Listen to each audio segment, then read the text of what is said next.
Tuh, yuk, take, take, take.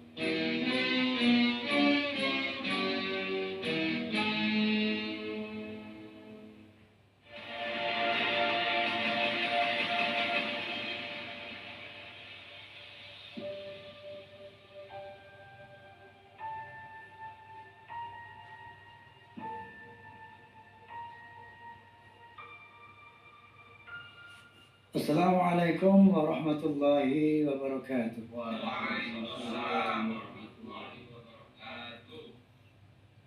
Pemirsa rahimakumullah, terutama tentunya Forza, fans of Roma and Soneta, juga Fahmi Tamani, Forum Silaturahmi Takmir Masjid dan Musola Indonesia, juga PAMDI, Persatuan Artis Dangdut Indonesia, juga pejabat Persatuan Pengacara dan Jawara Bela Umat, kemudian juga PIN, Perisai Idaman Nasional, tentunya juga Klaners, dan semuanya saja pemirsa yang berbahagia.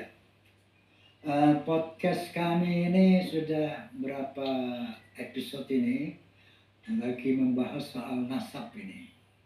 Pertama waktu sama Guru Gembul, kemudian yang kedua dengan Sekjen Fahmi Tamami, yang ketiga dengan Romel. Nah, dan kali ini tentunya dalam rangka cover both sides, yang mengakomodir dari dua sisi, dua pihak. Tentunya sebagaimana janji saya kemarin, saya akan mengundang Kiai Haji Imaduddin Utsman. Alhamdulillah beliau sudah hadir, dan tepuk tangan buat Kiai Haji. Assalamualaikum Kiai. Waalaikumsalam warahmatullahi wabarakatuh. Terima kasih diundang di Bisikan Roma. Terima kasih sudah datang atas nama. Alhamdulillah. Sehat Kiai? Sehat, alhamdulillah Bang Haji. Kalau masih sehat nggak sampai sini ya.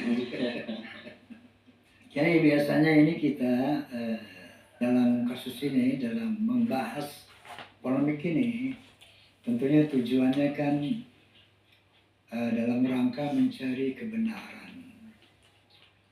Sampai nanti kepada finalnya, tentunya kan berdasarkan perintah-perintah Allah Subhanahu wa taala.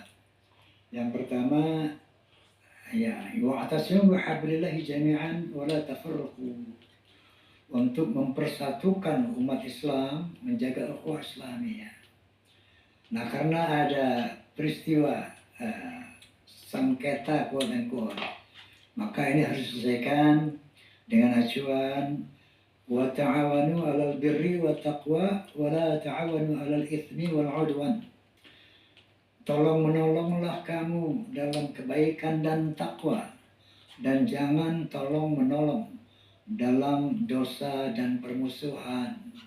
Kiranya inilah yang mendasari berlangsungnya podcast ini beberapa episode. Kemudian alhamdulillah kemarin saya telah mengundang Romel, yaitu tokoh apa ya namanya, yang melawan tesis Kiai ini. Romel kemarin dan sudah bicara panjang lebar, memberikan penjelasan, dan tentunya dia mengcounter ya, tesis daripada antum ini. Dan dalam rangka cover both side tadi, tentu harus kita terima apa yang dipaparkan oleh Romel.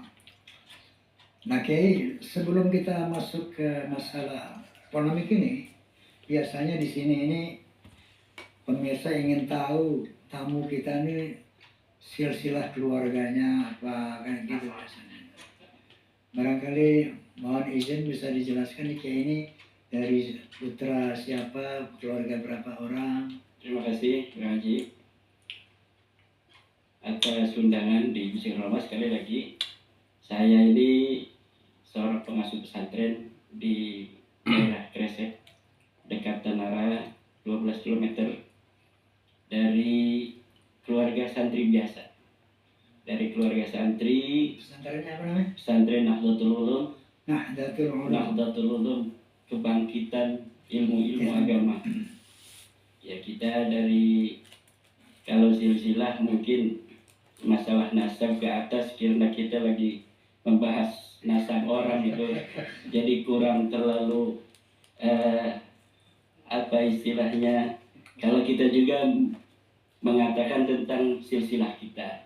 Enggak, maksud saya barangkali dari ayah beliau, ayah antum. Iya. Nggak usah ke nasab-nasab semua.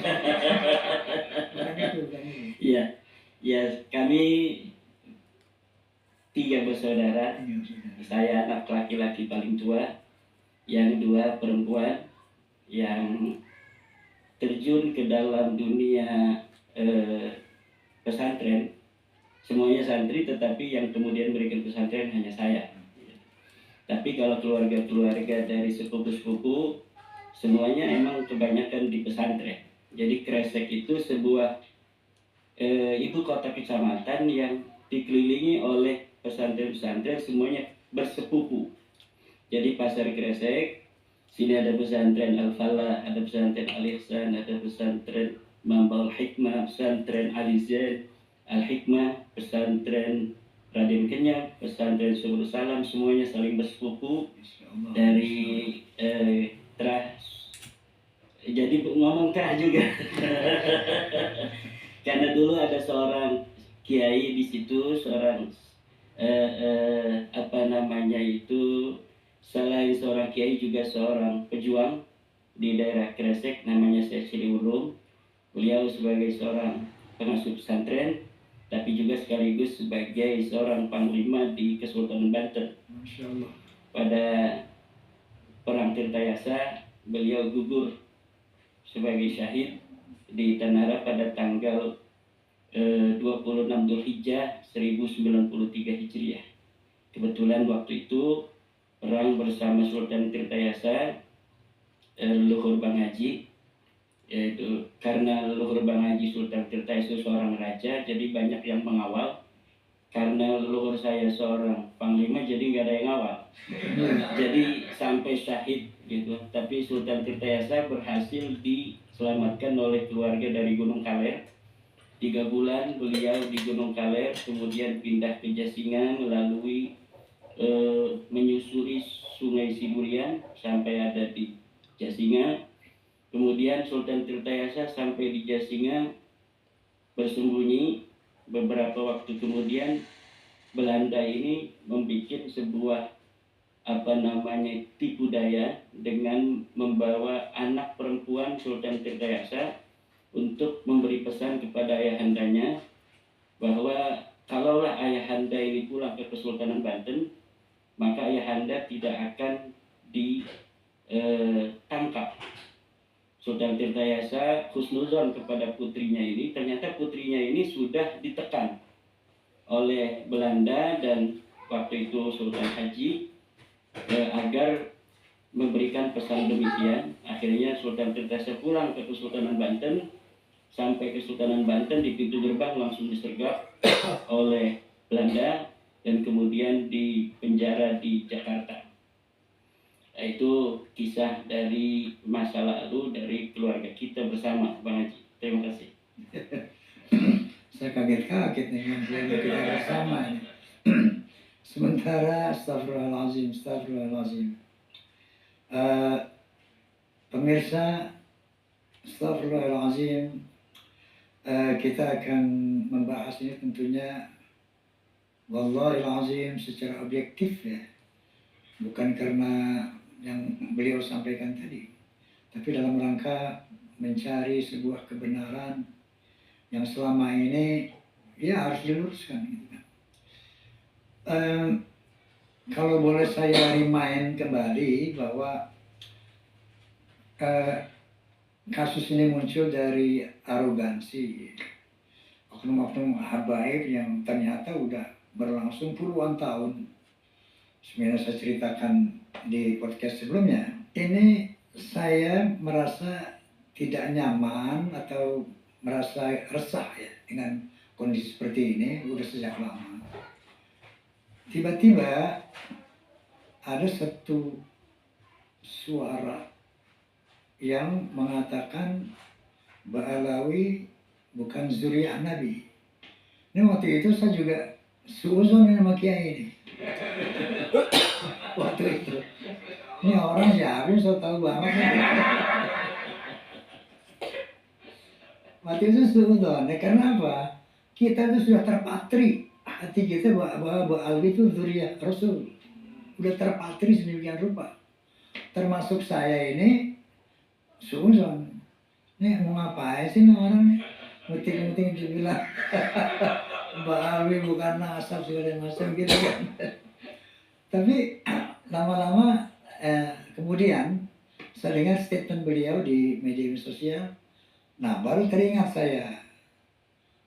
bahwa arogansi oknum-oknum habaib ini ternyata berlangsung sekian puluh tahun sampai detik ini gitu kan.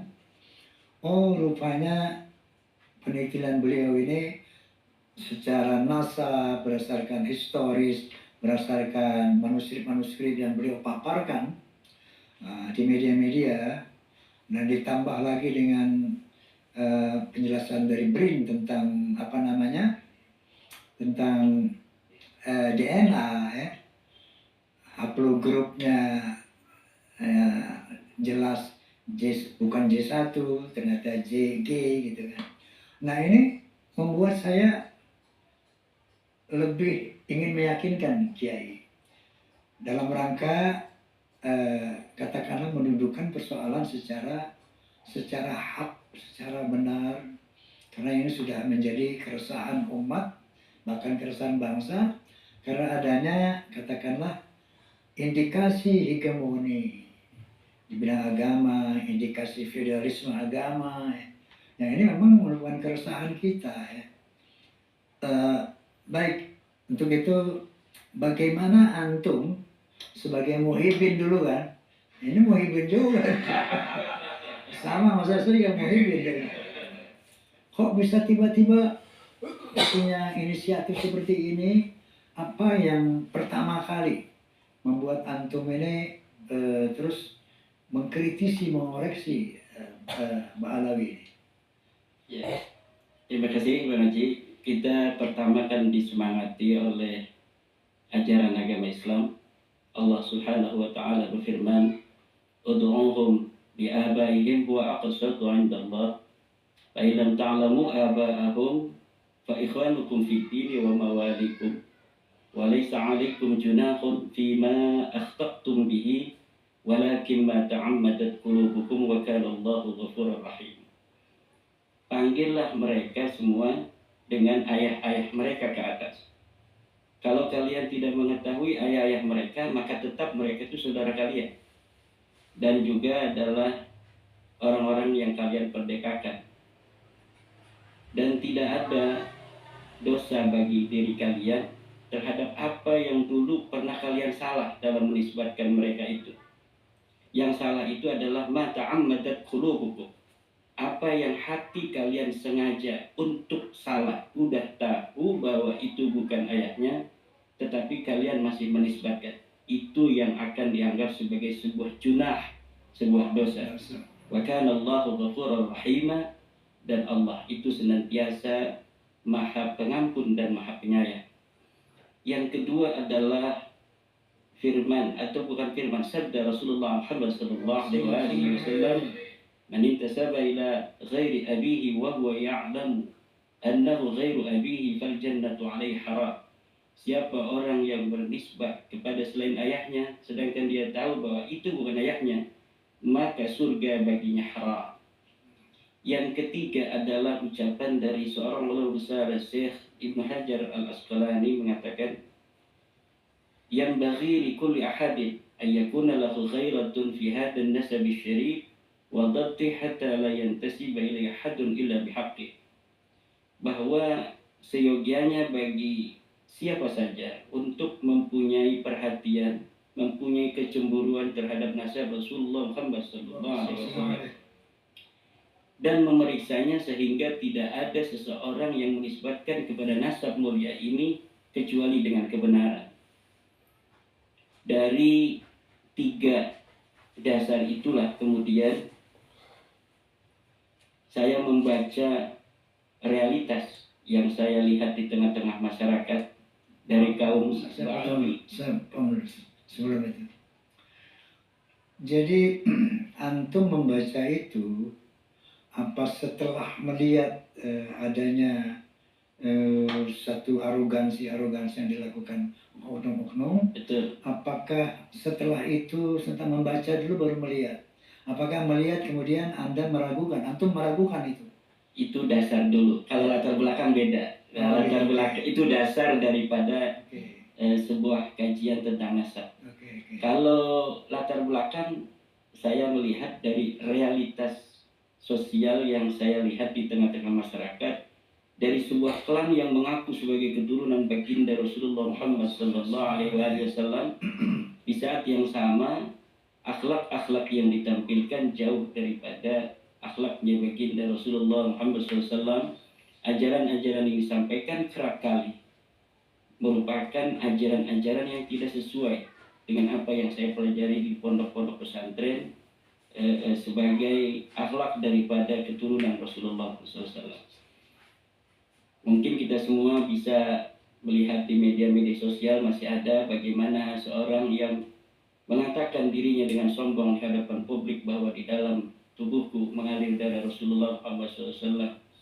Kemudian ada seseorang juga yang mengatakan di depan pengadilan ketika ada seorang saksi dari seorang ulama yang memberatkan dirinya sebagai seorang terdakwa, Nabi Muhammad itu kakek ente apa kakek aneh. Itu yang membuat saya merasa miris. Orang yang merasa dirinya mempunyai darah kepada Rasulullah Muhammad SAW, tetapi tidak menghormati daripada umat kakeknya sendiri, dengan merasa sombong, merasa membanggakan nasabnya yang belum jelas itu kepada Rasulullah, kemudian menghina orang yang sudah jelas imannya kepada kakeknya itu. Itulah yang kemudian membuat saya mendorong saya untuk betulkah mereka sebagai keturunan Rasulullah SAW, dan dari perjalanan penelitian itu dengan yakin seyakin-yakinnya hakul yakin bahwa sama sekali mereka Ba'alwi habaib yang ada di Indonesia ini bukanlah keturunan dari baginda Rasulullah Muhammad SAW. Jadi tadi sudah jelas kronologis lah bagaimana beliau yang tadinya sebagai muhibbin kemudian membaca dalil-dalil Al-Quranul Karim, kemudian melihat data fakta di pengadilan tadi ya, dan melihat arogansi daripada ulama, maka terpanggillah hati beliau untuk menelaah apakah orang-orang tidak berakhlak ini betul-betul keturunan Rasulullah. Seperti itu kan? Betul. Oke, nah Anda mengatakan saya sudah bukan Anda nih, antum maksudnya. Antum mengatakan bahwa barusan hakul yakin bahwa Ba'alawi bukan keturunan Rasulullah Sallallahu Alaihi Wasallam. Dan ini tentunya antum ini sudah memiliki suatu data-data yang konkret, yang akurat. Sebagaimana antum telah jelaskan dalam berbagai macam media sosial. Ini bisa diulangi nggak bahwa kiat atau cara sehingga antum meyakini hakul yakin Ba'alawi bukan keturunan Rasulullah, dari manuskrip apa dan secara historis seperti apa, Kiai? Ya, terima kasih Bang Haji. Jadi untuk meneliti nasab kita pertama harus mengetahui contoh daripada silsilah nasab itu. Saya mencari di internet siapa dari Ba'alawi ini yang silsilahnya ada di internet. Kemudian saya dapat dua silsilah, yaitu silsilah Rizik Syihab dan silsilah Bahar Smith yang ada di internet. Kemudian saya urutkan dari mulai dirinya kemudian sampai ke Rasulullah Muhammad SAW. Kemudian karena dari dua silsilah yang ada itu menurut saya silsilah yang satunya itu bermasalah dari urutan, Kemudian silsilah yang saya anggap itu lebih masuk akal, saya teliti dari Rasulullah Muhammad SAW. Apakah betul beliau mempunyai anak Siti Fatimah? Mana dalilnya? Saya cari dalilnya sendiri, bertanya sendiri, saya cari sendiri, ada. Apakah betul Fatimah radhiyallahu anha ini mempunyai anak Sayyidina Husain? Kemudian saya cari terus sampai ke Ahmad ibni Isa. Semuanya sahih. Mereka adalah sebagai keturunan baginda Rasulullah Muhammad SAW. Ahmad bin Isa ini wafat 345 Hijriah. Berarti beliau adalah orang yang hidup di abad keempat Hijriah. Dari situ saya mencari kitab-kitab yang ada di abad keempat. Kitab-kitab sejarah itu sudah ada di abad keempat, namun yang khusus menerangkan apakah Ahmad bin Isa punya anak ini belum ada. Kemudian saya cari di abad kelima baru ada kitab yang menerangkan tentang siapa itu Ahmad bin Isa dan berapa saja anaknya. Kemudian ada di dalam abad keempat, abad kelima itu kitab Tahdhibul Ansab karya Al-Ubaidili, ada kitab Al-Majdi karya Al-Umari, ada kitab Muntaqilatut Talibiyah karya Tabatabat. Kemudian di abad ke-6 ada kitab yang namanya Syajarah Al-Mubarakah karya Imam Fakhruddin Ar-Razi, ada kitab kemudian Al-Asili, Al-Fakhri, Sabatul Musan, kitab Umdatul Talib di abad ke-9. Di abad ke-10 ada Tuhfah At-Talib. Barulah di abad ke-10 itulah ada nama-nama yang disebut oleh klan Habaib ini sebagai nama leluhur mereka. Dari abad ke-4, abad ke-5, ke-6, ke-7, ke-8 ini sudah diterangkan bahwa namanya Ahmad bin Isa hanya mempunyai anak 3, Muhammad, Ali, dan Husain. Tidak ada namanya anak dari Ahmad bin Isa yang bernama Ubaid, Ubaidullah atau Abdullah, tidak ada. Kemudian baru di abad ke-10 kitab Tuhfatut Talib, ini kitab nasab yang menyatakan bahwa Ubaid ini atau Abdullah atau Ubaidullah mempunyai anak bernama Alwi. Nah, awal dari penelitian saya itu dari kitab nasab dulu. Lalu dari mana kira-kira Tuhfatut Talib ini mendapatkan berita bahwa Ubaid ini adalah merupakan anak Ahmad bin Isa, sedangkan di dalam kitab-kitab sezaman yang paling dekat dengan zamannya Ahmad bin Isa dikatakan bahwa Ahmad bin Isa hanya mempunyai anak 3, tidak ada anak bernama Ubaid, Abdullah atau Ubaidillah.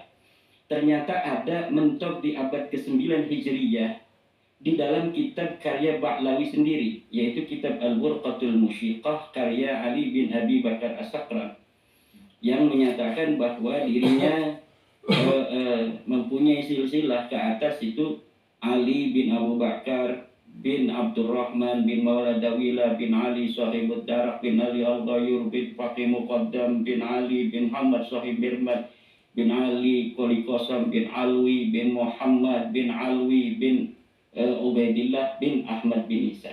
Itu maaf, beliau sendiri yang bikin nasab itu? Ya, beliau sendiri yang bikin nasab. Bukan hanya bikin nasab, beliau juga sudah mampu untuk mensejarahkan tokoh-tokoh yang disebutkan itu.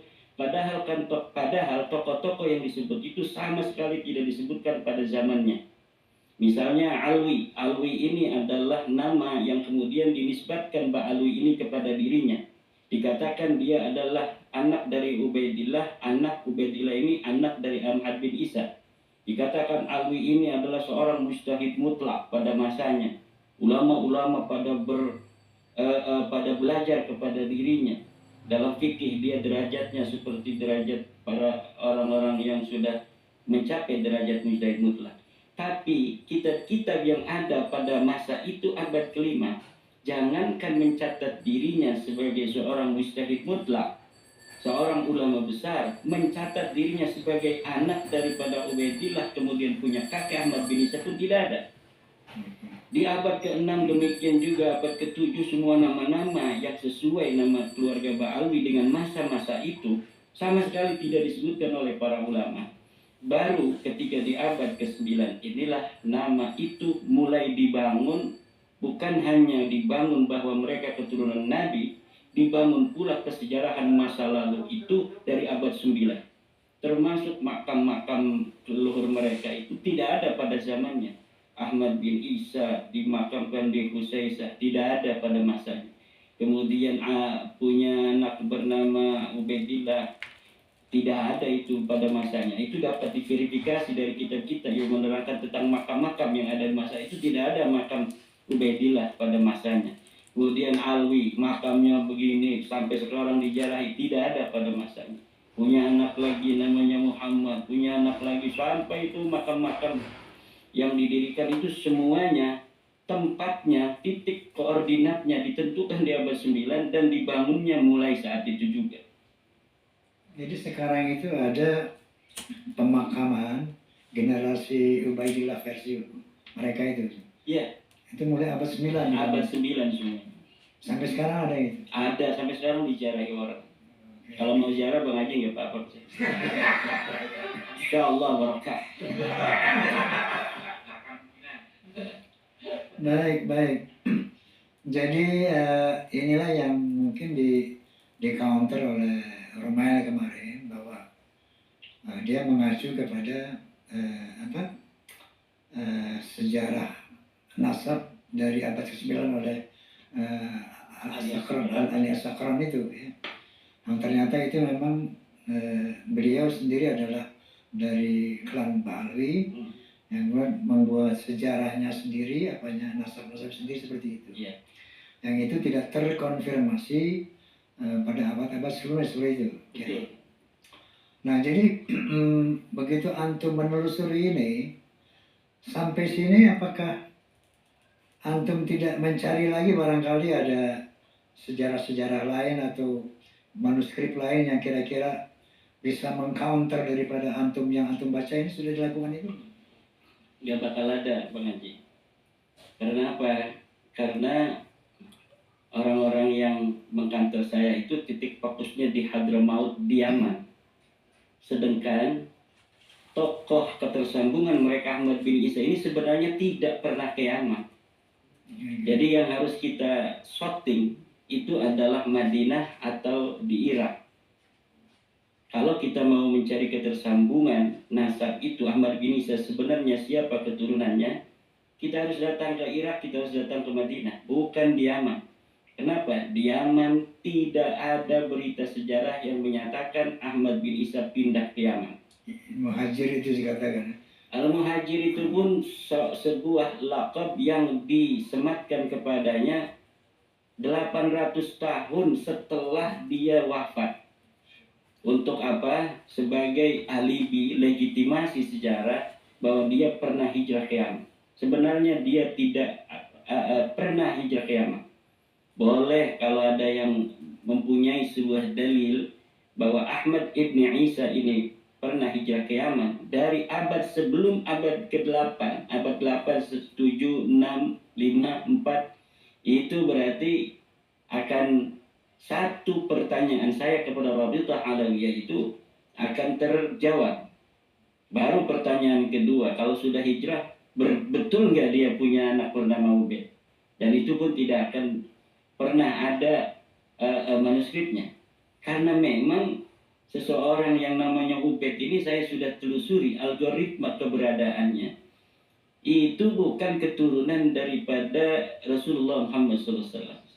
Jadi ada yang bertanya pada saya, Bang Haji, lalu kalau Ubaid ini bukan anak Ahmad bin Isa, anak siapa dia? Saya tahu dia anaknya Isa, tapi bukan Isa keturunan Rasul. Dia Ubaid bin Isa bin Alwi bin Himham bin Ubaid bin Isa bin Alwi bin Muhammad bin Himham bin Aun. Tapi ada Isa juga. Ada Isanya, kan mirip kan? Ya, betul. Ubaid bin Isa bin Alwi bin Muhammad bin Himham bin Aun. Mereka ini adalah dari Bani Ahdal. Mereka dari Bani Ahdal hijrah ke Yaman. Hijrahnya benar ini. Kalau ini nih, Ubaid bin Isa. Ini hijrah ke Yaman dan dia adalah leluhur Bani Ahdal. Bukan leluhur Ba'alawi ini. Diberitakan di dalam kitab As-Suluk fi Tabaqatil Ulama wal Muluk karya Syekh Bahauddin Al-Janadi pada 732 Hijriah bahwa ulama besar yang ada di Yaman yaitu Al-Ahdal, leluhurnya bernama Muhammad bin Sulaiman bin Ubaid bin Isa bin Alwi bin Muhammad bin Himham bin Aun. Demikian, dan dia seorang syarif. Lalu di abad 9, keluarga Ba'alwi ini menyatakan, tuh katanya Muhammad bin Sulaiman itu punya sepupu namanya Ali Qali Qasam. Awalnya Qali Qasam yang hijrah, dan dia hijrahnya bareng dari Irak ke Yaman. Nah, karena kemudian di abad 9 diketahui bahwa ternyata keluarga Bani Hadal ini tidak terverifikasi sebagai keturunan Nabi, karena awalnya mereka juga mengaku keturunan Nabi Bani Hadal. Sampai sekarang Bani Hadal itu bersama Ba'alawi saling kuat menguatkan. Ketika saya membuat tesis ini, Bani Hadal dari Malaysia membuat sebuah kitab yang membantah tesis saya. Tetapi saya baca tesisnya tidak ada jawaban tentang apa yang saya pertanyakan. Saling kuat menguatkan karena nasab-nasab palsu itu harus saling kuat menguatkan. Kalau tidak kuat menguatkan, mereka akan semuanya menjadi rontok. Nah, kembali ke Bani Ahdal ini. Bani Ahdal di abad 7 disebut sebagai orang yang leluhurnya hijrah pada abad ke-6 dari Irak ke Yaman. Lalu di abad ke-9, keluarga Ba'ali mengatakan bahwa yang berhijrah itu bersepupu dengan leluhur saya. Padahal tidak ada kitab sedikit pun yang menyatakan mereka bersepupu yang sebelumnya itu. Akhirnya diterima oleh keluarga Bani Ahdal di abad 9 juga, yang bareng dengan Ali As-Sakron itu. Oke, kita ini bersepupu. Tetapi ketika ada kitab yang menyatakan bahwa keluarga Aun ini bukanlah putra dari Musa Al-Kadhib, karena mereka Aun ini kemudian dinisbatkan kepada Musa Al-Kadhib, Aun bin Musa Al-Kadhib. Kitab-kitab nasab yang ada di Irak kemudian datang mungkin kepada mereka, menyatakan bahwa Aun ini tidak punya ayah namanya Musa Al-Kadhib, atau Musa Al-Kadhib tidak pernah punya anak bernama Aun. Akhirnya ini Bani Ahdal tetap di dalam nasabnya itu, tetapi Ba'alwi pindah. Gimana nih? Udah ditolak oleh kitab nasab, kita harus cari penyelamatan diri. Mereka mencari kemudian nasab ulama lain yang disebut di dalam abad ke-8 dalam kitab Tabaqat As-Suluk fi Tabaqatil Al-Muluk juga, yaitu namanya Jadid bin Abdullah bin Ahmad bin Isa. Lalu mereka mengasosiasikan bahwa leluhur mereka yang bernama Ali Qali Qasam ini adalah adik daripada Jadid. Tetapi ketika dikonversikan dari tahunnya tidak matching. Ali Qali Qasam ada di abad 6, sedangkan Jadid yang diasumsikan sebagai anak daripada Abdullah itu ada di abad 4. Maka memerlukan nama-nama baru. Ditambahlah nama itu Ali Qali Qasam ini kemudian disebut orang yang pertama berhijrah, tapi berhijrah ke Tarim. Tapi leluhurnya itu yang pertama ke Irak itu namanya adalah Ubaid. Untuk membenarkan segala macam cangkokan itu. Jadi makin ripuh dia itu, kalau bahasa orang Banten ripuh, untuk mencocokkan sejarah-sejarah yang kontradiktif itu. Akhirnya mereka bikin nama-nama Ali Qali Qasam bin Alwi bin Muhammad bin Alwi bin Ubaid gitu. Ditambah-tambah supaya dari abad ke-6 sampai abad ke-4 yang diatribusikan itu bisa matching. Jadi itu kenapa saya mengatakan hakul yakin, karena saya melihat algoritma usaha-usaha mereka untuk menyambungkan nasabnya dengan Rasulullah itu berpindah-pindah, sehingga membuat kecurigaan seorang peneliti itu semakin kuat. Kemudian nama-nama yang selanjutnya juga dari klan-klan mereka itu ketika diverifikasi namanya kadang ada, seperti Fakih Muqaddam, Sohib Birbat. Itu saya telah memiliki kesimpulan bahwa tokoh Fakih Muqaddam dengan kesejarahannya yang ditulis Ba'alwi sekarang itu fiktif kesejarahannya, tetapi orangnya mungkin saja ada. Tapi kesejarahannya dia sebagai seorang wali kutub, dia sebagai seorang mujtahid mutlak. Ini Fakih Muqaddam pun mujtahid mutlak katanya. Itu tidak terverifikasi pada tahun di mana dia waktu itu hidup. Padahal di sekitar Fakih Muqaddam pada saat itu telah ditulis kitab-kitab yang begitu banyak di Yaman maupun di sekitar Yaman. Jadi kalau ada orang tua kita mengatakan bahwa waktu itu Hadramaut itu dalam keadaan perang, jadi tidak ada kesempatan orang menulis nasab-nasab, itu tidak benar. Di dalam abad ke-5, ke-6, ke-7, ke-8 itu banyak kitab-kitab yang ditulis dari Yaman, dari Hadramaut dan sekitarnya. Seperti kitab Tarikh Al-Musallam, kemudian Tabaqat Fuqaha Yaman karena itu Samroh itu di abad ke-5. Al-Iqlil karya Al-Hamadani. Kemudian kitab Tarikh Aden dan sebagainya. Itu banyak ditulis, termasuk kitab As-Suluk fi Tabaqat Al-Ulama wal Muluk di abad ke-8. Kemudian raja-raja di Yaman juga membuat kitab di abad ke-8, abad ke-7. Itu jadi tidak benar kalau ada orang mengatakan bahwa kenapa Ubaid ini tidak dicatat karena tidak ada kitab yang ditulis pada masa itu, tidak benar.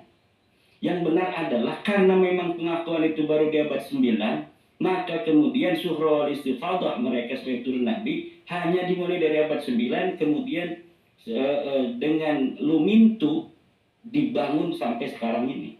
Sehingga sekarang menjadi Suhra wal Istifadah, dan orang yang mengatakan bahwa mereka bukan turun Nabi, di akhirnya dibilang sebagai orang yang aneh. Padahal orang yang mengakui sebagai Ba'alwi sebagai turun Nabi itu orang yang aneh. Di mana orang yang hidup di abad ke-4 yaitu Ahmad bin Isa, tetapi kemudian mereka beristidlal, berdalil dengan kitab-kitab Ibnu Hajar yang ada di abad 10, dengan kitabnya An-Nabhani yang di abad setelahnya. Seharusnya ketika kita ingin mencari ketokohan, apa betul seseorang ini mempunyai anak seorang yang lainnya, adalah di masa di mana dia itu hidup. Karena disitulah saksi-saksi yang menjadi sebuah berita itu dapat dibenarkan atau ditolak. Nah, jadi keberadaan sebagai Ubaid sebagai putra Ahmad ini ditolak secara tidak langsung oleh abad-abad sebelumnya itu. Abad 4, ke-5, ke-6, ke-7, ke-8, ke-9 pun kitab nasab belum mencatat. Umdatul Talib itu Ibnu Inabah itu kitab nasab yang ditulis abad ke-9. Di abad 9 tokoh Balawi itu udah besar jadi kiai itu. Ali As-Sakron ini kiai. Seharusnya kalau dia betul keturunan Nabi, seorang tokoh sekelas Ali As-Sakron akan dicatat dong oleh pencatat nasab sebagai turunan Nabi pada waktu itu. Tetapi kenapa Ibnu Inabah tidak mencatatnya? Karena memang Ibnu Inabah tahu bahwa Ali As-Sakron bukan keturunan baginda Nabi besar Muhammad Sallallahu Alaihi Wasallam. Jadi pemirsa, Masya Allah, bahwa beliau mengatakan hakul yakin, ini baru sebagian penjelasan beliau ya. Bahwa beliau sebagai seorang ulama telah mengadakan penelitian yang begitu panjang dan teliti, sehingga beliau sampai pada satu kesimpulan, hakul yakin. Dan ini tidak bisa sembarangan ini.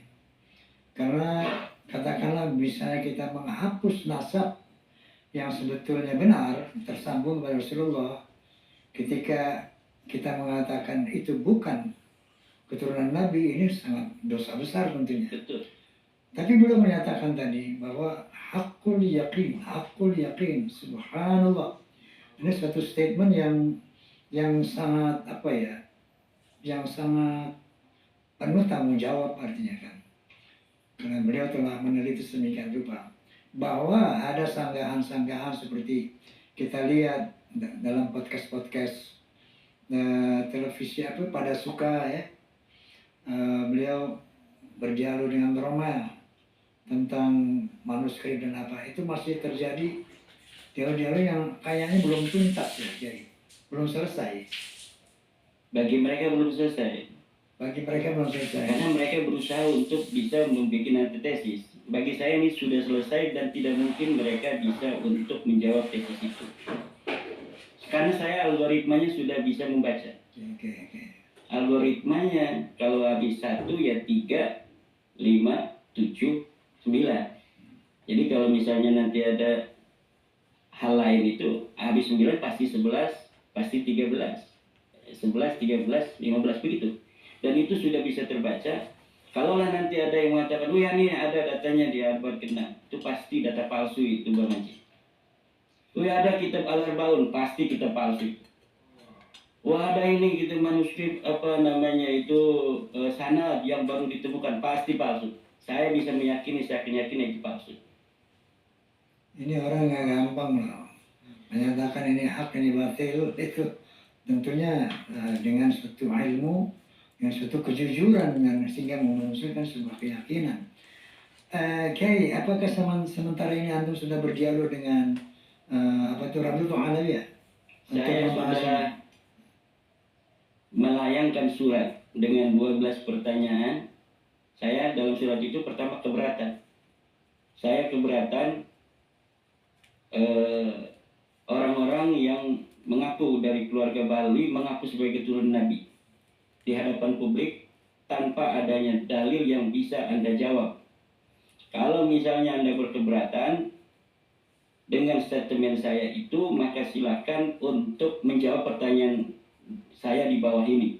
Saya bikin 12 pertanyaan untuk Rabi Talawiyah jawab, agar mereka bisa menjawab dengan data. Setelah itu, sesudah data itu ada, kita diskusikan. Setelah didiskusikan, ya kita akan lihat apakah data itu adalah data yang sahih atau data yang palsu. Karena beberapa pengalaman saya di dalam meneliti nasabah, mereka mempunyai kebiasaan atau bukan kebiasaan, oknum-oknum mereka ada yang membuat kitab-kitab palsu tuh, Bang Haji. Ada kitab ulama masa lalu, misalnya ulama Taba-Taba, punya kitab namanya Abnaul Imam di Misr wa Syam, Al-Hasan wal Husain. Beliau ini menulis kitab 20 halaman. Kemudian hari ini udah dicetak 180 halaman. Tambah-tambah sangat banyak sekali, dan di dalamnya ada nama Ubaid bin Ahmad bin Isa. Nah, saya berani untuk berdiskusi dengan Rabi Talawiyah tentang kitab itu, bahwa kitab ini kitab palsu. Karena kitab yang seharusnya dicetak sesuai dengan manuskripnya itu tidak dicetak demikian. Walaupun sebenarnya muhakkik atau orang yang menerbitkan ini di dalam mukadimahnya sudah mengakui, tetapi menggunakan khat yang sulit dibaca orang, sehingga orang yang malas itu dia akan mencari nama Ubaidillah aja, tidak akan membaca mukadimahnya itu. Padahal di mukadimah dia katakan bahwa kitab ini ada 20 lembar, dikarang tahun 1999 Hijriah. Masa iya kitab yang dikarang 199 Hijriah kemudian pada abad keempat, orang yang hidup di abad 4 itu dimasukkan di situ kan. Nah, kemudian di dalam jilidnya itu Bang Haji ditulis abadnya itu 400 sekian Hijriah. Jadi abad kelima. Jadi aneh gitu. Jadi hal-hal yang semacam itu bukan sekali dua kali saya temui. Kitab andalan mereka namanya Ar-Raudul Jalil. Hari ini sudah dicetak. Di dalam kitab itu misal dia mengutip bahwa Al-Ubaidili di dalam kitab itu dikatakan telah mengisbat hijrahnya Ahmad bin Isa. Saya verifikasi di dalam kitabnya Al-Ubaidili. Ternyata tidak ada keterangan Al-Ubaidili mengatakan Ahmad bin Isa hijrah ke Yaman. Nah, kemudian lagi, itu bukan hanya dalam masalah nasab, dalam masalah kitab-kitab fikih itu pun mereka ketika mengutip kadang-kadang kita temukan kutipannya palsu. Seperti yang Ustadz Idrus Ramli kutip, yaitu kitab Al-Manhajus Sawi karya Zain bin Smith. Katanya Ibnu Hajar mengatakan bahwa sayyid yang bodoh lebih mulia daripada alim. Katanya diambil dari pendapat Ibnu Hajar dalam kitab fatwanya. Saya teliti dalam kitab fatwa itu, Ibnu Hajar sama sekali tidak mengatakan bahwa sayyid yang bodoh lebih utama, lebih mulia daripada orang alim. Nah, kemudian mengutip lagi Muhammad Syekh As-Sindi Al-Madani, kitab itu Al-Manhajus Sawi, bahwa Syekh Sindi Al-Madani ini seorang ulama besar. Dia menghasiai kitab Bukhari, Muslim, Tirmidzi, Abu Dawud dan lain sebagainya. Juga mengatakan katanya orang alim yang pintar itu tidak ada apa-apanya dibandingkan sayyid yang bodoh. Setelah kita teliti tidak ada kutipan-kutipan semacam itu. Dan beberapa pengalaman-pengalaman itu menjadi sebuah istiqra bahwa memang ada hal yang bermasalah dalam ulama-ulama mereka ketika berbicara tentang nasab mereka, terutama tentang nasab dan sejarah. Termasuk Syekh Salim bin Jindan yang kita kenal sebagai ulama yang saleh pada masanya, itu ulama yang luar biasa dalam bicara masalah-masalah itu hubungan dengan Allah. Alhamdulillah bagus sekali. Tapi ketika menulis sejarah, kitab-kitab yang sekarang ditahqiq oleh para peneliti itu ditarik sebuah kesimpulan bahwa Salim bin Jindan ini ketika berbicara tentang nasab dan sejarah mengambil dari ruang hampa, dari halusinasi. Dan itu bukan ucapan saya, tetapi ucapan seorang peneliti dari Yaman, yaitu Ba'dib, juga Ahmad Al-Habsi, Dr. Aiman Al-Habsi, dan juga Syekh Abdullah Muhammad Al-Habsi. Itu mereka menyatakan bahwa Syekh Salim bin Jindan ketika bicara tentang sanad-sanad Ba'lawi, misalnya Alwi bin Ubaidillah, dia seorang hadis, sanadnya ini dia ngambil dari anu, dia ngambil dari anu, dia ngambil dari anu. Ternyata setelah diteliti oleh pakar-pakar tahqiq di Yaman itu semua diambil dari ruang hampa. Tidak ada sama sekali iktimad, sandaran daripada Syekh Salim bin Jindan di dalam sanad-sanad itu. Maka saya katakan kepada Romel waktu itu, sanad itu sanad palsu. Padahal waktu itu saya belum mengetahui adanya dokter di Yaman yang bicara tentang itu, hal yang sama dengan saya itu. Tetapi dari algoritma itu saya sudah bisa mengatakan itu palsu. Coba sebuah manuskrip yang katanya ada di abad ke-6, kertasnya dibuat dari kertas Manila. Ini aneh Bang Haji, kertasnya kotak-kotak yang waktu kita SD itu. Kertas Manila ya. Ada kertas dari Sinar Mas, kalau yang terakhir itu dari Sinar Mas. Yang waktu kita SD kan ada kotak-kotak itu. Kalau kertas Manila itu ada manuskrip yang menyatakan bahwa Wali Songo itu adalah Ba'lawi. Nah itu di Titi Mangsakan 1600-an. Ternyata ditulis 1960. Kemudian Syekh Salim bin Jindan juga lah Bang Haji. Kalau Bang Haji dulu itu dikenal sebagai turunan Sultan Tirtayasa yang ke Balawi. Ya, itu karena memang tahun 1940-an Syekh Salim bin Jindan itu menulis kitab-kitab, kitab Rawdatul Wildan dan sebagainya yang menyatakan bahwa para wali songo yang ada di Indonesia ini semuanya keturunan dari Ba'lawi Yaman. Sementara Bang Haji, kita menemukan setelah adanya bab nasab yang saya mulai di Indonesia ini, para turun wali songo banyak yang kemudian mengobrak-abrik lemari kakeknya. Dulunya mereka nggak punya perhatian dari lemari-lemari peninggalan kakeknya itu. Sekarang diobrak-abrik lemari-lemari kakeknya, mudah-mudahan menemukan manuskrip. Dan dari manuskrip yang ditemukan, ternyata Wali Songo itu memang sama sekali tidak ada jalur ke Ba'lawi Yaman. Dari tahun 1600 kita punya manuskrip 36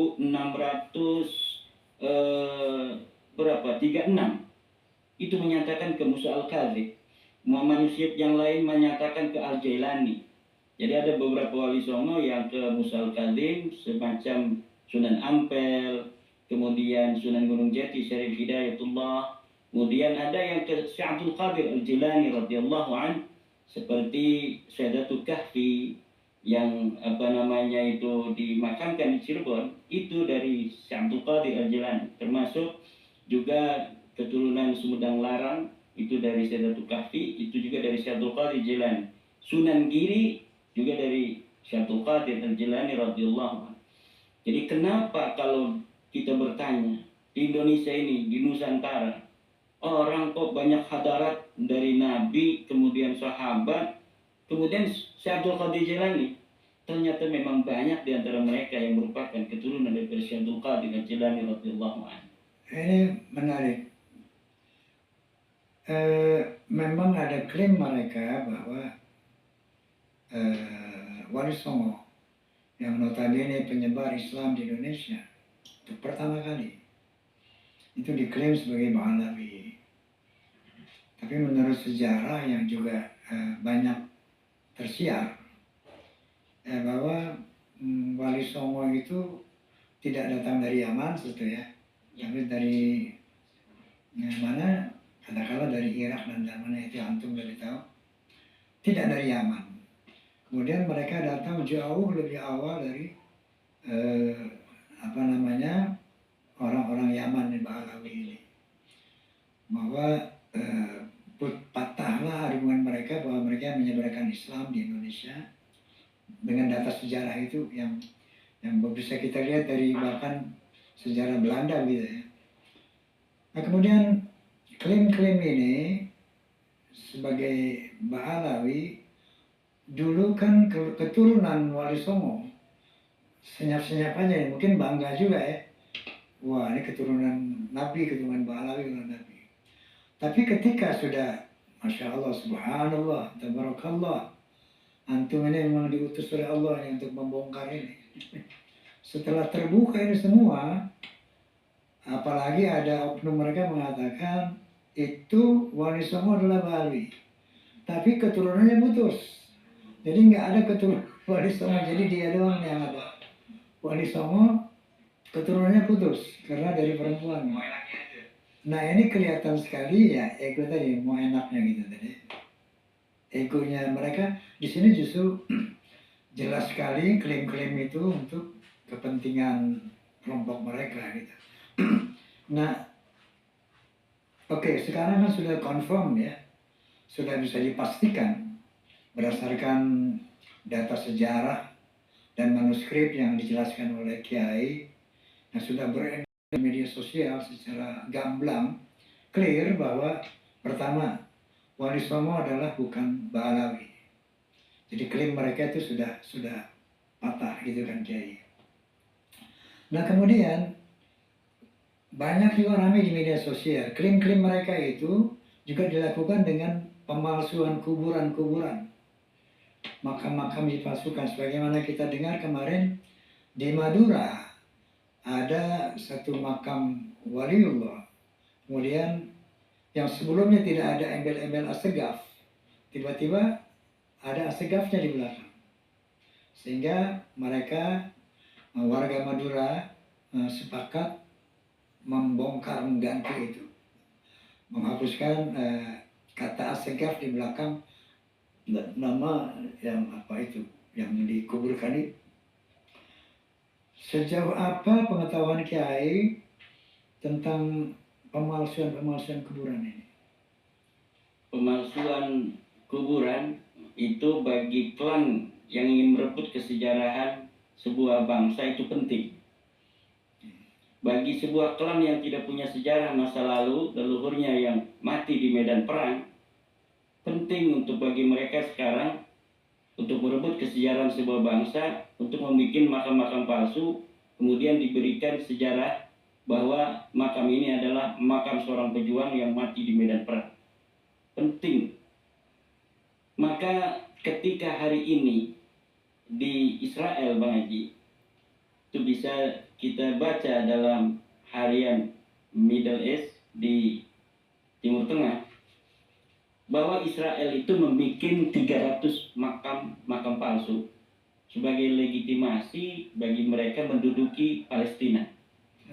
Jadi bukan hanya dia dengan kekuatan militer, karena itu memang sudah mereka kuasai, tapi mereka pun ingin mendapat legalitas historis, legitimasi historis bahwa mereka ada di situ. Jadi mereka di situ menguasai Palestina tidak terlalu dianggap zalim. Ada legitimasi semangat ditenagai oleh ingin kembali menempati tempat leluhur. Padahal itu tidak terbukti karena para orang-orang Israel yang ada sekarang di Israel itu ternyata bukan keturunan daripada Nabi Yakub, bukan turun Israel. Melalui DNA-nya tuh mereka DNA Yahudi Askenazi, yaitu Yahudi yang mereka mengaku di abad ke-8 sebagai keturunan daripada Nabi Yakub, padahal mereka bukan turun Nabi Yakub. Jadi mirip ininya sejarahnya dengan Bahlawi ini. Nah, di Indonesia ini sejak tahun 2016-an saya pertama kali di Semarang melihat KRT Sumodiningrat, itu sudah bertanya-tanya kepada sahabat-sahabat saya, apa benar ini KRT Sumodiningrat sebagai seorang habib. Di situ disematkan nama Habib Hasan bin Toha bin Yahya. Kemudian 2016 atau 2018 itu saya lupa ya. Nah, ternyata setelah dari peneliti di Jogja membuat sebuah tulisan, ternyata memang benar bahwa makam itu makam palsu. Jadi KRT Sumodiningrat yang asli itu ada di Yogyakarta. Dia ada makamnya, dia ada kesejarahannya, dia ada keturunannya. Dan dia tidak diberitakan dimakamkan di Semarang. Nah, setelah itu saya membaca-baca, ternyata bukan hanya satu makam itu. Di Comal, yaitu di daerah Pemalang, itu ternyata ada juga sebuah makam tua yang diatribusikan sebagai Habib bin Yahya juga. Kemudian di di Indramayu, di Cirebon, saya lagi ngurusin yang ada di Jawa Tengah itu, lagi bersama teman-teman itu memberikan perhatian. Ternyata di Banten sendiri sudah ada yang dibinyahiakan, namanya Syekh Gajah Barong di Tiga Raksa. Saya dapat dari wartawan di Jakarta, ini katanya di Tiga Raksa juga ada, kenapa ngurusin yang ada di Semarang aja katanya. Mana kata saya, itu ada katanya di Tiga Raksa. Dikasih data dari Wikipedia, dari beberapa berita yang ada di media online, ternyata memang makam Gajah Barong Tiga Raksa sudah dibinyahiakan. Akhirnya saya kerjasama dengan Balai Adat Kearian Tangerang yang mengurusi tentang sejarah Tangerang untuk terjun langsung ke lokasi. Ternyata setelah mengadakan dialog dengan pengurus makam, memang katanya ada seorang Habib dari Pekalongan datang kemudian mengatakan bahwa ini namanya Habib Husain bin Toha bin Yahya. Nah, tetapi orang situ nggak nerima Bang Haji. Jadi di nisan itu tetap namanya Gajah Barong, di pintu gerbang tetap namanya Gajah Barong. Tapi mereka mainnya di media online. Media online di Wikipedia itu sudah jadi Habib Husain bin Toha bin Yahya. Katanya ini adalah adik daripada Habib Hasan bin Toha bin Yahya yang ada di Semarang. Kemudian beberapa makam-makam yang lain yang ada di Solo, di pemakaman Sunan Bonang itu sudah banyak gitu. Jadi dulu tidak dikenal nama-nama Ba'lawi yang ada di sekitar makam Sunan Bonang, tapi hari ini tiba-tiba banyak di sekitar makam Sunan Bonang itu makam-makam dengan nama yang disematkan di dalam nisannya itu nama-nama Ba'lawi. Itu penting nanti mungkin untuk sebagai legitimasi bahwa mereka mempunyai hak terhadap pemakaman itu. Misalnya sebagai juru kuncian kan lumayan tuh. Nggak usah nunggu 100 tahun, 50 tahun ke depan kalau hari ini kita tidak suarakan. Mungkin sejarah yang akan dinikmati oleh anak-anak kita itu akan berbelok kepada sejarah Yaman semua, sejarah Ba'lawi semua. Para pahlawan itu bisa akan menjadi Ba'lawi semua. Dan kemudian kita akan menjadi bangsa inferior yang nanti anak cucu kita akan mengumpat kita sebagai kakek mereka, sebagai kakek-kakek yang tidak mempunyai rasa tanggung jawab terhadap negara. Buktinya bahwa pahlawan-pahlawan semuanya adalah orang-orang Yaman. Bahwa pahlawan-pahlawan negara kita yang makamnya dijarahi orang, yang makamnya dihormati, semuanya adalah dari Ba'lawi. Orang Jawa, orang Sunda, orang Dayak, orang Batak, semuanya itu tidak lagi dibanggakan oleh anak keturunan mereka di masa yang akan datang. Nah, kemudian bangsa kita ke depan akan menjadi bangsa inferior yang akan menjadi budak dari bangsa lain. Alhamdulillah, ini luar biasa ini, Masya Allah. Wa makaru wa makarullah, wallahu khairul makirin. Kayaknya sedang terjadi di Indonesia ini Kiai. Biarlah hal ini terjadi. Oke, katakanlah kalau berdasarkan nasab manuskrip data historis ini tidak meyakinkan orang Indonesia, tidak ingin Bali, ternyata ada satu metode lagi yang luar biasa, yaitu tes DNA. Ya. Nah, DNA ini sepertinya final ya untuk menentukan dzurriyyah apa bukan ini. Nah, sejauh mana antum telah berkoordinasi dengan BRIN misalnya, selama ini juga kan kita lihat di media sosial dengan Dokter Sugeng apa Hugeng gitu ya. Ya. Nah, sejauh mana Kiai sepengetahuan antum dari penelitian BRIN terhadap Mbak Alawi ini? Saya ketika sudah selesai dengan penelitian bahwa secara data sejarah dan data kitab nasab Baklawi ini bukanlah keturunan Nabi, saya bertanya pada Dr. Sugeng, Pak Dr. Sugeng, secara DNA dari hasil-hasil tes DNA dari Baklawi, Antum yang mengusulkan itu? saya tanya kepada Dr. Sugeng. Ya, artinya antum yang punya inisiatif Enggak. untuk mencari Artinya DNA gitu. beliau kan sudah memberikan pencerahan di UIN, Oke. tapi tidak terlalu tajam waktu itu. Saya bicara langsung.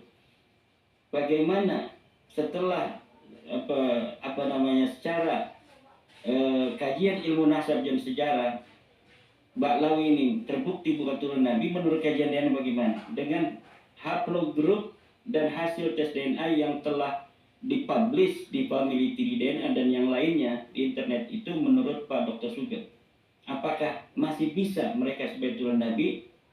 Beliau menjawab mustahil. Secara ilmu biologi yang beliau pelajari dengan hasil yang saat ini ada dari 180 Balawi yang sudah tes DNA dan 7 dari Indonesia, yang kebanyakan dari mereka itu adalah G, itu hampir 99%. Ada yang lain-lain itu ada yang E dan sebagainya, itu biasanya yang dibaklawikan, bukan Balawi kemudian dia menisbatkan diri sebagai Balawi atau dibaklawikan.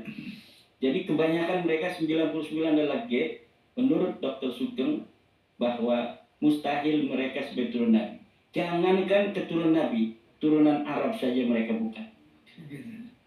Masya Allah, itu dari Dr. Sugeng. Jangankan keturunan Arab, Turunan jangan keturunan Arab aja bukan. Nah, ini terkonfirmasi juga, misalnya ada Najwa Shihab. Jadi kalau dari sisi keturunan sebetulnya memang yang kuat atau yang dekat dan lekat dengan garis keturunan dan darah saya itu sebetulnya dari Hadramut, dari Yaman. Tapi ternyata tes DNA-nya menunjukkan gen Timur Tengahnya 3,4%. Nah, beliau kan mengadakan tes DNA. Ternyata menurut haplogrupnya itu 3,4% Arab. 3,4% hanya. Dan selainnya dari mana itu? Dari Allah alam, saya kurang jelas. Dari India 48%. Sepupu saya kemarin itu tes DNA hampir 9 juta. Tapi itu presisi enggak? Presisi semua, itu dari jalur laki-laki, itu dari kita ini yang ada di kita sampai Nabi Adam itu ada kode-kodenya. Kemudian mitokondria dari ibu kita sampai Siti Hawa itu ada kode-kodenya.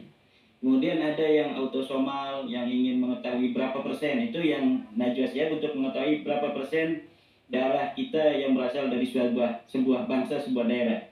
Nah, kalau untuk mengetahui YDNA, keturunan garis laki ke atas, itu bisa sampai Nabi Adam alaihissalam.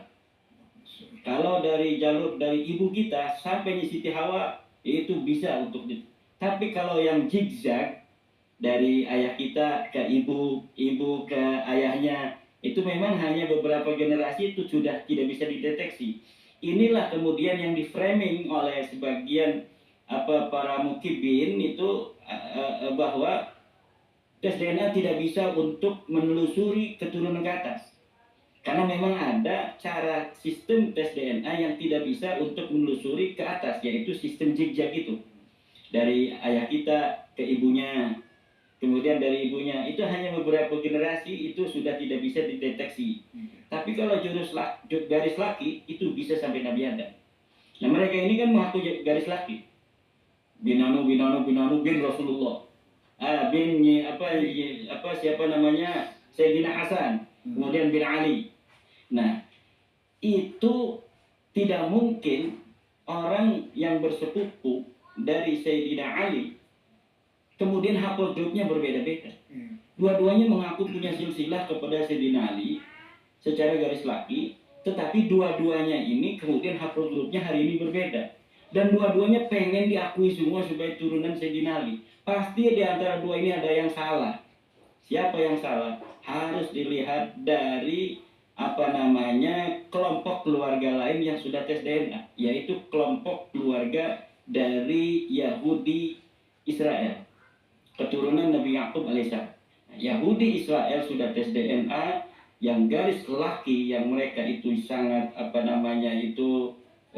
hati-hati dalam menjaga nasab garis lakinya juga, yaitu dari Yahudi Kohanim, itu mereka J1. Kemudian dari para Sadah yang ada di Saudi Arabia, yang ada di Lebanon, yang ada di Irak, J1. Yang mengaku dari Balawi ini G. Lalu yang banyak yang J1 ini apakah akan diabaikan untuk mengambil G yang hanya 1% ini? Sementara 99% keluarga Nabi semuanya J1. Itu kalau yang garis laki-laki. Dan itu confirm ya? Confirm menurut ahlinya. Kalau saya hanya mengutip dalam tes DNA ini. Oke, jadi menurut siapa? Dokter Hugo tadi, Ya, ahli genetika itu mengatakan mustahil keturunan Nabi. secara genetika. Genetik mereka keturunan baginda Nabi. Mustahil. Mustahil. Mustahil ya. Jadi menurut nasab mustahil, menurut gen mustahil. Mustahil. Oke. Kalau menurut nasab itu istilahnya tidak terkonfirmasi. Tidak terkonfirmasi. Iya. Baik, jadi tadi dinyatakan oleh Kimat bahwa secara genetika dikatakan oleh yang kompeten mustahil Pak Alawi itu zuriyah Nabi, mustahil. Kemudian secara nasab beliau tadi menyatakan belum tidak terkonfirmasi bahwa Pak Alawi adalah sebagai turunan zuriyah Rasulullah Sallallahu Alaihi Wasallam. Kiai, ini kan kemarin saya berdialog dengan Romael. Saya mengatakan kepada beliau, apakah beliau siap untuk berduel lagi dengan Kimat di atas ring apa? Ring saintifik, saya bilang. Oke, siap mengaji kita. Nah, kemudian kemarin kita bicara mengenai masalah siapa kira-kira pelaksana daripada big match ini, grand final ini. Kemarin kita sampai kepada kesimpulan bahwa yang layak ini adalah Civitas Akademika untuk mengkonfirmasi apakah benar nih kata beliau nih konsep dari tesis Ki Imat ini benar atau tidak, seperti itu. Nah, sekarang saya katakan kepada antum apa siap ke grand final ini? Sangat siap, dan sebenarnya sudah berusaha untuk dilakukan oleh UIN tanggal Mei kemarin itu, saya lupa tanggalnya. Ya? Kemudian dibatalkan oleh pihak UIN karena alasan keamanan. Jadi antum untuk grand final ini siap ya? Siap. Alhamdulillah. Jadi karena apa? Kita sebagai umat Islam, sebagai bangsa Indonesia harus mengarah kepada satu kepastian, right or wrong. Dan sebagaimana saya katakan kemarin, bahwa untuk mencapai kesepakatan ini, untuk mencapai kebenaran ini, kedua belah pihak harus legowo. Yang saya katakan tadi bahwa syaratnya bisa legowo itu satu, wa ta'awanu 'alal birri wat taqwa wa la ta'awanu 'alal itsmi wal 'udwan. Bantu-bantulah dalam takwa dan kebaikan, dan jangan tolong menolong di dalam kejahatan dan permusuhan, kemungkaran dan permusuhan. Yang mendasarnya ini, mari kita tolong menolong dalam kebaikan dan takwa. Yang kedua, bahwa jangan tolong menolong dalam dosa dan permusuhan. Oleh karena itu, yang kedua untuk bisa legowo adalah kita semua harus mengingat bahwa kita akan mati, akan membawa pertanggung jawab nanti di hadapan Allah Subhanahu wa taala. Seandainya kita berbohong, kemarin saya bilang berbohong depan 10 orang aja ini, mempertahankan kesalahan misalnya, itu kayak apa tanggung jawabnya insya Allah. Apatah lagi ini kita berbohong kepada umat Islam, bukan Indonesia lagi nih, dunia. Bahkan bangsa Indonesia, na'udzubillah tsumma na'udzubillah min dzalik. Oleh karena itu kejujuran inilah yang bisa menyelesaikan kasus ini secara damai dan aman.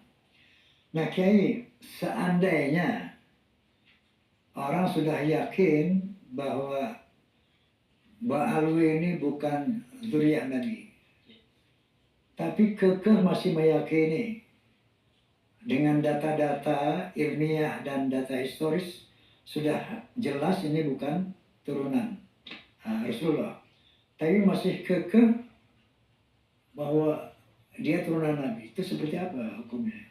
Ya, jadi ada yang dikenal di dalam jurisprudensi hukum Islam itu dengan istilah taklid ya. Taklid ya. Husnuzon, bagi sebagian orang mengatakan udah kita husnuzon aja kata. Toh ulama-ulama dulu juga husnuzon. Taklid atau husnuzon dalam dalil itu di dalam hukum Islam itu terbagi menjadi 4 Bang Haji. Ada at-taqlid ba'da zuhuril hujjah wad dalil, hadza haram. Yang kedua, at-taqlid ma'al qudrah 'ala al-istidlal, hadza haram aidan. Yang ketiga, taqlidul awam alladzina la ma'rifata lahum fid dalil, hadza yajuz. Yang ketiga, taqlidu man qad balagha ba'd al-'ulumi walakinnahu qasirun fi ma'rifati dalil, hadza jawaz. Jadi yang pertama adalah taklid ba'da zuhuril hujjah wad dalil. Setelah ada hujjah, ada dalil, dia masih taklid. Hadza haram. Seperti misalnya ada orang mengatakan, udah kita taklid sama Ibnu Hajar. Saya sudah lihat kitab Ibnu Hajar, namanya kitab Sabat Ibnu Hajar. Dalam kitab Sabat Ibnu Hajar ada salah satu silsilahnya guru daripada Ibnu Hajar itu mencatat Ubaidillah bin Ahmad. Tetapi Ibnu Hajar itu, kitab itu bukan untuk mengisbat nasab, tetapi sebagai ikhbar, pengkhabaran bahwa saya mendapatkan silsilah ini dari guru saya, yang seorang Balawi yang menyatakan ada Alwi bin Ubaidillah bin Ahmad gitu. Nah, sebagian orang yang membela nasab Balawi itu berargumentasi dengan taklid terhadap Ibnu Hajar untuk mempertahankan nasab Balawi. Nah, ini bertentangan dengan hukum Islam yang telah tadi saya sebutkan, di mana taklid itu apabila sudah adanya dalil tidak boleh kita taklid, hukumnya haram. Nah, karena Ibnu Hajar tidak menyampaikan dalil ketika menyebutkan nama-nama bin-bin itu, maka kita tidak boleh mengambil pendapat Ibnu Hajar itu, karena dia menyebutkan itu bukan dalam rangka mengisbat nasab, tapi menyampaikan khabar bahwa gurunya yang seorang Ba'lawi itu mempunyai nasab, mengaku nasab seperti ini. Sedangkan saya, walaupun adanya di abad ke-15 Hijriah, itu membatalkan nasab Ba'lawi dengan 100 dalil. Mungkin kalau bisa diurut, ada 100 dalil yang saya punya untuk membatalkan nasab Ba'lawi ini. Maka at-taqlid ba'da zuhurid dalili wal hujjah ini hukumnya haram. Nah, ada lagi orang yang saya tidak mau membaca tesisnya Kiai Imad. Kenapa? Kalau membaca saya berkonsekuensi gitu. Terkonsekuensi oleh isinya tesis. Tapi kalau tidak membaca, maka saya tidak masuk dalam konsekuensi itu untuk meyakini atau untuk tidak meyakini. Makanya saya nggak mau membaca tesisnya Kiai Mas. Nah ini salah. Apalagi dia seorang kiai. Yang mengatakan ini seorang kiai Bang Haji. Nah ini ada taklid yang kedua, itu adalah at-taklid ma'al qudrah alal istidlal haram. Taklid padahal dia ini mampu untuk istidlal karena dia bisa baca kitab kuning, dia bisa baca kitab sejarah, dia bisa baca kitab nasab, dia bisa baca tesis saya. Nanti setiap itu ada footnote, dia bisa teliti kembali di dalam kitab aslinya. Sama sekali dia tidak mau baca tesis saya itu karena takut terkonsekuensi oleh tesis saya itu, karena dia punya hubungan baik katanya dengan Balawi, dia punya besanan dengan Balawi. Kadang ada kiai punya menantu Balawi juga. Ini sekarang ini kalau kita pengen urutkan Bang Haji, yang masih membela nasab Balawi, mereka yang punya kaitan. Satu, kaitan guru, misalnya dia mondok di Yaman. Yang kedua, kaitan besan, karena dia punya anak dikawinin nama anaknya Balawi. Tiga, kaitan pertemanan. Nah, kecuali Bang Haji, temannya Habib semua, tetapi luar biasa Bang Haji. Itu sebenarnya semuanya kembali kepada sikap mental. Nah, sikap mental itulah yang membentuk kita untuk bersikap. Karena apa? Allah Subhanahu wa taala berkata, "Wala taqfu ma laysa laka bihi 'ilmun, inna as-sam'a wal basara wal fu'ada kullu ulaika kana 'anhu mas'ula." Jangan kau ikuti apa saja yang tidak ada ilmu tentangnya di situ. Sesungguhnya pendengaran, penglihatan, hati kita semuanya akan dimintai pertanggungjawaban di hadapan Allah. Bagaimana hanya karena pertemanan, hanya karena besanan, hanya karena kita mempunyai hubungan subjektivitas dengan kaum Ba'lawi, kemudian kita tidak mau menolong kaum Ba'lawi ini sekarang. Karena kita dengan mengatakan mereka bukan turunan Nabi, kita menolong dia hari ini untuk keturunan dia sampai kiamat. Karena kalau kita tidak lakukan, maka terus anak dan keturunan mereka akan mengaku seperti demikian itu. Padahal kakek mereka sudah tahu tahun 2024 dengan berbagai macam dalil-dalil yang disampaikan oleh para orang-orang yang memberitahu bahwa nasabnya batal. Dari DNA juga mereka batal, tapi mereka kekeh hari ini. Kemudian untuk mengaku saja sebagai itu Nabi, mereka tidak kasihan terhadap anak cucu mereka yang akan menanggung dosa yang seperti mereka. Kalau waktu saya beritahunya baca, itu tidak salah, tidak berdosa. Maka Allah berfirman, "Laisa 'alaikum junahun fima akhta'tum bih." Tidak ada dosa untuk kalian terhadap apa yang kalian salah. Dulu mungkin Ba'lawi itu husnudzon pada orang tua mereka, pada kakek mereka. Sekarang saya kasih tahu nih dalilnya, ente bukan cucu Nabi. Gak mau, walaupun ada dalil, saya gak mau mengikuti. Karena kita taklid pada kakek nenek kami, itu gak bisa lagi. At-taklid ba'da zuhuril hujjati wad dalili haramun. Taklid setelah adanya hujjah dan dalil itu hukumnya haram. Nah, jadi kita juga harus ada niat yang suci, itu bukan kita untuk membuat mereka malu, tapi kita ingin membuat mereka menyadari bahwa ente bukan cucu Nabi. Ini dalilnya, ini hasil tes DNA-nya. Ayo seperti biasa lagi kita. Semua orang di Indonesia ini kebanyakan selain kalian mereka itu tidak mengandalkan nasab, bisa jadi raja dangdut kok. Nah, itu kalau saya nggak sebutkan ini sebagai turun Tirtayasa, mungkin dia malu untuk ngaku-ngaku sebagai turun Tirtayasa. Tapi karena saya tahu beliau adalah keturunan dari Sultan Tirtayasa, maka saya katakan. Nah, tetapi beliau jadi raja dangdut, mencapai derajat mulia sampai hari ini bukan karena nasab itu, tapi karena beliau mempunyai kesungguhan untuk mencapai cita-cita itu. Pak Jokowi menjadi presiden Indonesia 2 periode bukan karena nasabnya, dia tidak dikenal sebagai keturunan siapapun, tapi dia mempunyai sebuah semangat yang kuat untuk mencapai cita-cita dalam hidupnya, bisa mencapai itu. Mari kita semua bangsa Indonesia, bangsa yang telah bersama-sama bersepakat misalkan dalil tahun 1945 sebagai negara kesatuan Republik Indonesia.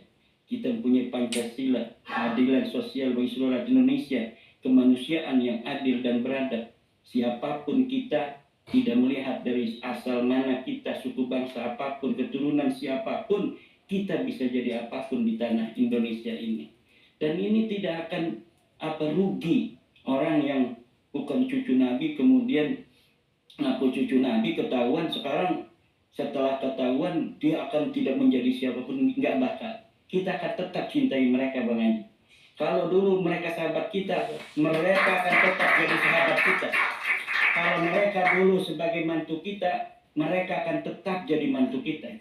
Enggak, misalnya gara-gara mereka bukan cucu Nabi kemudian harus diceraikan, enggak. Enggak. Dulu mereka guru kita, mereka tetap menjadi guru kita. Saya juga ada guru seorang Habib. Dulu mereka adalah sebagai keluarga kita, tetangga kita. Mereka akan menjadi tetap keluarga kita, tetangga kita. Ini adalah semangat yang saya bawa dan teman-teman kita bawa juga, ingin bahwa mari kita sebagai bangsa Indonesia, pengakuan nasab, kalau betul ada di situ nasab seseorang kepada Rasulullah, ya alhamdulillah. Tetapi pengakuan nasab yang sahih pun tidak boleh menjadi dalil untuk mengambil keuntungan dari pengakuan nasab itu. Apalagi dengan pengakuan nasab itu kemudian merendahkan orang lain. Nah, inilah yang ingin kita bangun, Bang Haji. Mudah-mudahan Baklawi hati mereka ini ada sinyal dengan hati saya yang mempunyai sinyal demikian itu untuk mereka. Ya, khair, Masya Allah, tabarakallah. Jadi statement prinsip daripada Kiai Ahmad ini yang memang juga pernah saya lontarkan dalam video yang lalu, bahwa teman saya ini banyak Habib ini, Habib Fulan, Habib Fulan. Saya terbukti beliau bukan zuriyah Nabi, saya akan tetap memperlakukan beliau-beliau ini sebagai sahabat, tidak akan ada perubahan. Dan yang terpenting lagi tadi bahwa ini harus dibuka. Salah satu alasannya adalah agar tidak mencelakakan kaum habaib itu sendiri, generasi habaib itu sendiri. Kalau mereka tetap katakanlah dalam keyakinan sebagai cucu Nabi dan melakukan arogansi, ini kan akan mencelakakan teman-teman dari Baklawi sendiri, ya. Jadi yang saya tempoh hari saya mengutip suatu ayat Allah itu, A'udzubillahi minasyaitonirrajim, Bismillahirrahmanirrahim. Innama yuridullahu liyudhhiba ankum ar-rijsa wa yutahhirakum tathira. Nah, ini ternyata yang dijadikan andalan mereka dengan menafsirkan bahwa apapun yang kita lakukan, ya Allah akan membersihkan kita, Allah akan memuliakan kita. Astagfirullahaladzim. Jadi mari dengan polemik ini kita legowo dan tetap jalin persahabatan, tetap jalin ukhuwah Islamiyah apapun nanti hasilnya. Dan yang sekarang sudah bisa diyakinkan menurut Kiai, menurut GNA ini mutlak mustahil bahwa Baklawi adalah turun Nabi. Kemudian menurut silsilah, menurut sejarah tidak terkonfirmasi bahwa Baklawi adalah sebagai zuriyah Rasulullah SAW. Nah, kira-kira tadi kalau saya nggak minta last statement, karena beliau tadi sudah menguraikan statementnya yang begitu sempurna. Jadi untuk tetap merawat ukhuwah Islamiyah apapun nanti kenyataannya, yang memang sudah nyata, gitu ya, tetap jalin ukhuwah Islamiyah. Kemudian tetap jaga persatuan dan kesatuan nasional. Kira-kira itu misinya. Terima kasih banyak, Kiai. Terima kasih banyak, Bang Haji. Dan sudah hadir di Bisikan Roma, bincang asik bareng Roma. Bisikan Roma.